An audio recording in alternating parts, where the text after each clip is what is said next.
Hi everyone, welcome back to the CH Wine Tasting Room. I'm Chris Lafleur, your super sommelier today, and I am jumping with joy for tasting this wine. It's super exciting to me. I've read some of the notes. You're not privy to all of them, but I'll tell you as much as I can. So first off, we have Lot 858. This is a Cabernet Sauvignon from the Alexander Valley. If you're familiar with the Alexander Valley, you know it is the warmest place within Sonoma. So that means if you want something very expressive and very rich, this is one of the best value places to get it from. Now, further to that, within the Alexander Valley, it is possible to find single vineyard allocations of wine, and I'm not saying that's what this is, but it may very well be why I'm so excited today.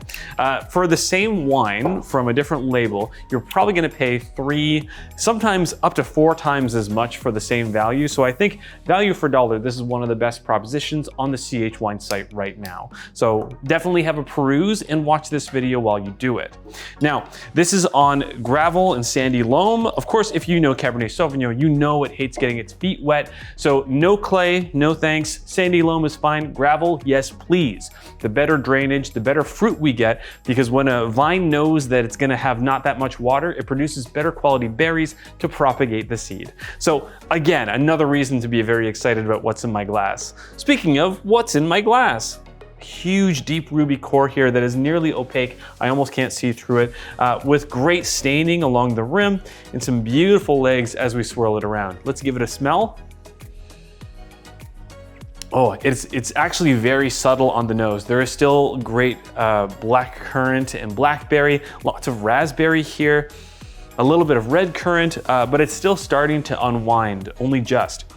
There's a little bit of new oak here, I think, showing like a touch of vanilla, but not a whole lot. And I can tell you this spends time in 40% new oak French barrels. So again, this is not driven by its barrel program. The barrel program is there to smooth out an already interesting wine.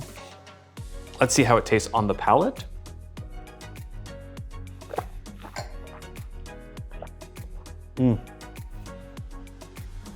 Couldn't spit it, couldn't spit it. It was too good. It was too good, I couldn't spit it. I'm so sorry, everyone. I know you guys like to watch us spit it out. In this case, we're gonna have to just enjoy it together. So it's a lot of red fruit, a lot of black fruit, and it's very deep. It's very ripe, nearly leaning into overripe, but not quite there. It's a little bit restrained. The tannins on the palate still feel chunky, but not as aggressive. I think that they're gonna ameliorate really well into the wine, but for now, they're still passable to have right away. The acidity is also pretty lively, a little bit electric on the palate, and the finish is really long. That core of fruit carries all the way back. Like I said, there's a touch of vanilla here, but it's incredibly subtle. This is a wine that is all about highlighting how great this fruit can be, and Cabernet Sauvignon is leaping out of the glass to be shown. It's great. However, I would say if I was gonna have any criticism of this wine is that it is a little bit tight. I think that this is a wine that will benefit from lying down for quite a while in relative terms. So let's say you buy a case, because why wouldn't you? I think you probably wanna let some of that lie down for 6 months minimum. You probably wanna let some of it lie down for a year, but I think this could actually go for a couple of years. And in that time, you're gonna start to see much more tertiary aromatic, as well as this really great core of ripe fruit. So let's say you open it now. What do you do with it? Well, let's put this at dinner, but let's make sure we have something that can handle a wine that's a little tight. So decant it and throw it up against a nice red meat. Classic pairing with Cabernet Sauvignon is lamb. So I think let's go the Bordelaise route and try a very refined wine with a very refined meat.